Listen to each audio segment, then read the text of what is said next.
That girl Henny. Y'all gotta go to her channel. The girl Henny, do you know who she is?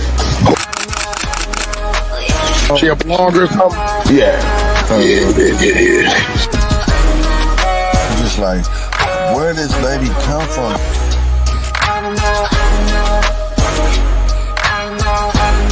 Girl been on your ass. She on your life, G. Shout out to Henny over there.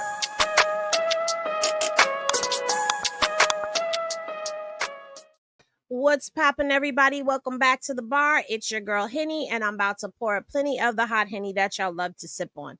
So if you're new here, welcome. Please be sure to lean on the like, subscribe, and hit that notification bell. Select all so that you get notified whenever I do a video. And if you are a returning Mob Down Henny Gang member, yeah. Now let's get into this content. So as you can tell from the picture right here, we are speaking on Big U. Since the 19th, when he and his co-defendants were picked up for a criminal complaint, many have been waiting for the indictment to drop. Now, it has been misworded as an indictment by many people, including some prominent people like, lawyers who have been speaking on this, and other channels that are directed towards crime have called it an indictment, but it looks like the indictment will be dropping at any point in time between today and maybe even tomorrow. But there is a press release that was dropped on justice.com that is describing what this indictment is going to contain. Now, it is 43 counts on here, you guys. It is 43 counts. That's a lot. Hold on one second because I want to make sure that I got it. All right. It is there. So this is the press release. This is what it says right here. And it was dropped today on Thursday, March 27th, 2025. Now, this is going to read very similar to what you have already heard in the criminal complaint, but this is what will be in the indictment. So a federal grand jury has returned a 43-count indictment charging a music label owner and purported anti-gang activist who is a longtime leader of South Los Angeles street gang, longtime leader of a South Los Angeles street gang with dozens of felonies, including fraud, robbery, extortion, tax evasion, embezzlement of donations to his charity that receives public money, and running a racketeering conspiracy in which he allegedly unalived an aspiring musician, the Justice Department announced today. Eugene Henley Jr., 58, aka Big U of Hyde Park neighborhood of Los Angeles, is charged with 1 count of conspiracy to violate the Racketeer Influence and Corruption Act Organizations RICO Act, 2 counts of conspiracy to interfere with commerce by robbery and extortion, which is the Hobbs Act, 1 count of Hobbs Act robbery, 9 counts of attempted Hobbs Act extortion, 5 counts of Hobbs Act extortion, 1 count of transportation of an individual in interstate commerce with intent that the individual engage in prostitution, which is the Mann Act, 15 counts of wire fraud, 5 counts of embezzlement, conversation, and intentional misapplication of funds from an organization receiving federal funds, 1 count of bank fraud, 1 count of tax evasion, and 2 counts of willful failure to file a tax return. Now, if you are wondering what those counts are, those acts, this is what the Mann Act is. The Mann Act, officially known as the White Slave Traffic Act, was a federal law passed in the United States in 1910. The act a felony to engage in interstate or foreign commerce transport of any woman or girl for the purpose of prostitution or debauchery, or for any other immoral purpose. The law was named after Congressman James Robert Mann, who sponsored the bill. The Mann Act was initially intended to address the issue of human trafficking, particularly the white slavery of women and children. However, over time, the law was used to prosecute a wide range of activities, including consensual relationships and even interracial marriages. The Act's broad language and vague definitions of immorality led to its abuse and misuse. Despite its controversial history, the Mann Act remains in effect today, although its scope has been narrowed. The Trafficking Victims Protection Act amended the Mann Act to focus more specifically on human trafficking and the commercial sex industry.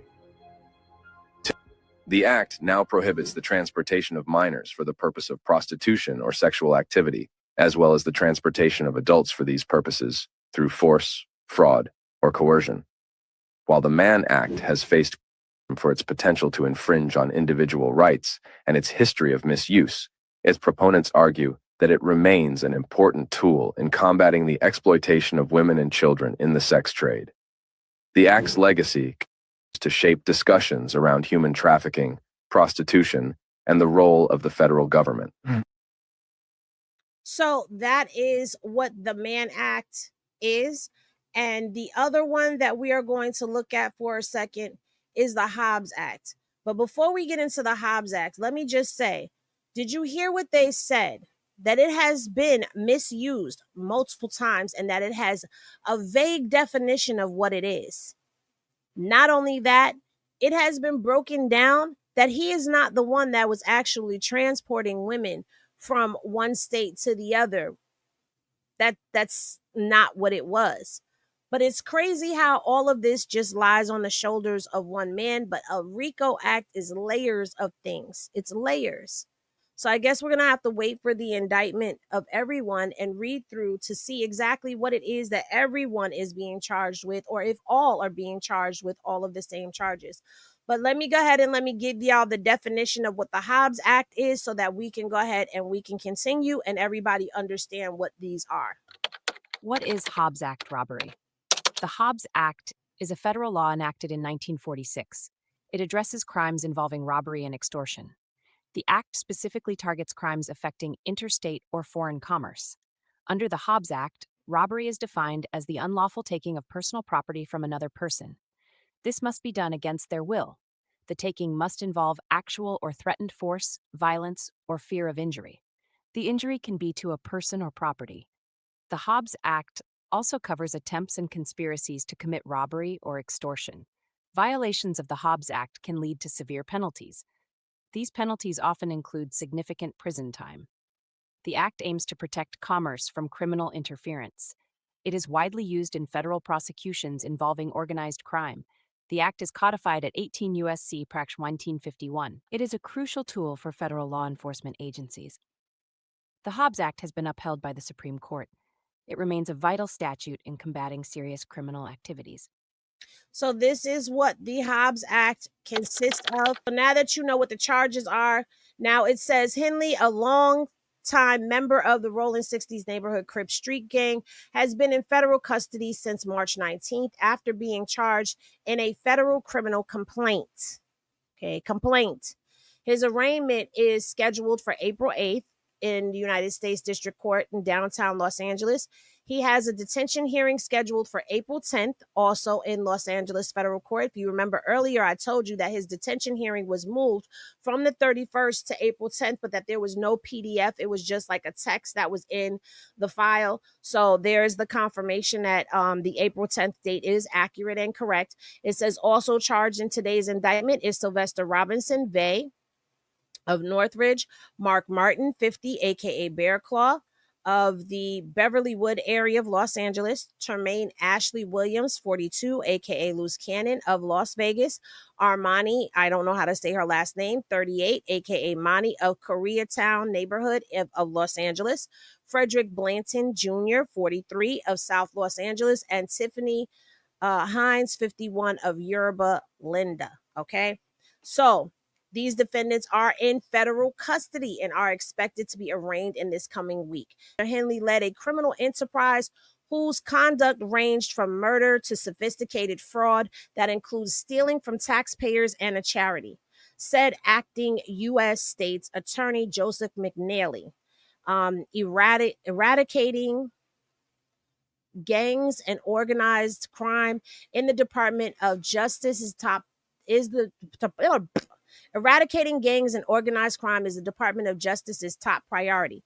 Today's charges against the leadership of this criminal outfit will make our neighborhood in Los Angeles safer. Now, here's the thing that I don't like. They are trying to stomp out whatever charitable contributions he has made and just completely paint him as nothing more than just a Rolling 60s gang leader, when there have been people that have spoken and attested to some of the things that he has done. We've seen proof of what he's doing with those children in his neighborhood. We've seen it. So it's like they're trying to make it seem like all of that was just a facade. All of that was a ruse. Like he didn't do anything at all. Like if you just read this stuff in black and white and you know nothing about the case, it seems like he just had this business that was just there. Nothing was going on. There was no community outreach. There was no nothing. He was just using it to shuttle money through. And in all actuality, we've seen developing options at work. We've seen it at work. You've seen the backpack giveaways. You've seen the Christmas toy drive giveaways. You've seen him taking those boys to go to the Chargers games, and you've seen it. You've seen him out there on the football field while they were out there practicing. Like you've seen it. So I just hate that. I just hate that it's just all negative. You understand what I'm saying? According to the indictment returned on Wednesday from 2010 until 2025, Henley's criminal group, identified in court documents as the Big U Enterprise, operated as a mafia-like organization that utilized Henley's stature and long-standing association with the Rolling 60s and other street gangs to intimidate businesses and individuals in Los Angeles. Now, pause. Now they're going all the way back to 2010. But when we read the criminal complaint, it said that they started investigating the Rolling 60s in 2020 and investigating the Big U Enterprise in February of 2021. So how did we go all the way back to 2010? Put a pin in that. All right. Henley is widely regarded as a leader within the Rolling 60s and rose to prominence in the street gang during the 1980s. While the Big U Enterprise at times partnered with the Rolling 60s and other criminal elements for mutual benefit, the Big U Enterprise is a distinct and independent criminal or enterprise engaged in criminal activity, including murder, extortion, robbery, trafficking, and exploiting sex workers, fraud, and illegal gambling. Not only did the enterprise expand its power through violence, fear, and intimidation, but it also used social media platforms, documentaries, podcasts, interviews, and Henley's reputation and stature as an OG original gangster to create fame for and stoke fear of the Big U Enterprise, its members, and its associates. Now, pause. When you start talking about an enterprise, that means that they're going from the top to everybody that is connected. It doesn't matter how you're connected. It's everybody that's connected. So again, that's what I mean when I say that there's layers. These are the layers that I'm talking about, okay? For example, in January of 2021, Henley unalived a victim identified in the indictment as RW, an aspiring musician signed to Unique Music, Henley's record label. Henley shot and killed RW and who had recorded a defamatory song about Henley. Henley then dragged the victim's body off Interstate 15 in Las Vegas and left it in a ditch. Henley also committed other crimes, including fraudulently obtaining a COVID-19 business relief loan for Unique Music. Pause. They failed to mention about the DNA being incomplete and inconclusive. And as far as these COVID-19 business relief loans, let's continue, which operated at a loss and was ineligible for such relief. If it was ineligible, then how did he get the funds? Because in order for you to be able to apply for any of the COVID reliefs, and I'm just putting this out there because this is what I know. Like, if you applied for an SBA loan, a PPP loan, you had to provide documentation, banking information, records. You had to provide that. If this is an incorporated business, you had to provide your articles of incorporation. And so if it was ineligible, then who gave him the funds? Somebody that approved that. If you're saying that it was ineligible, then whoever gave him the funding should be the person held accountable for that. No, Like, that's what I would think. Listen, I understand that during that time, those people were overwhelmed with people trying to get funding.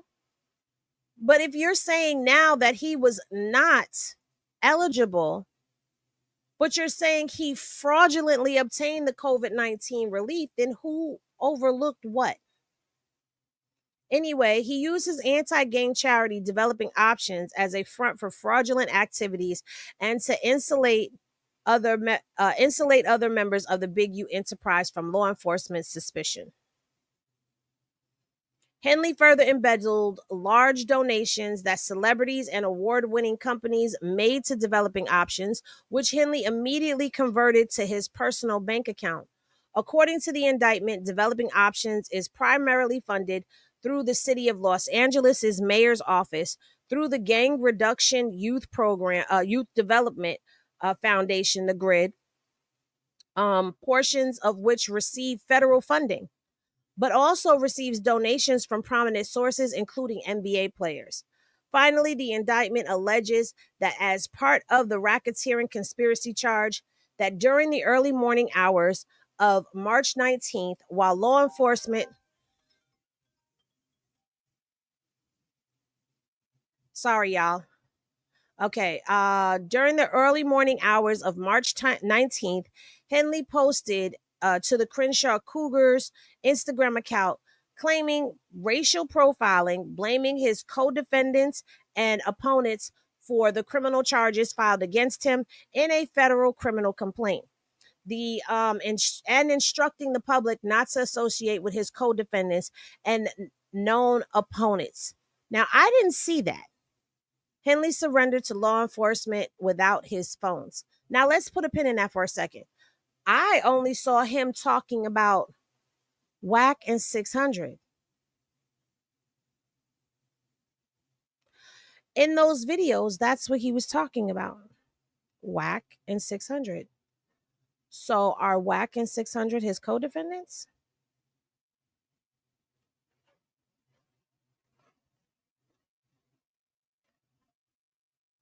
Opponents?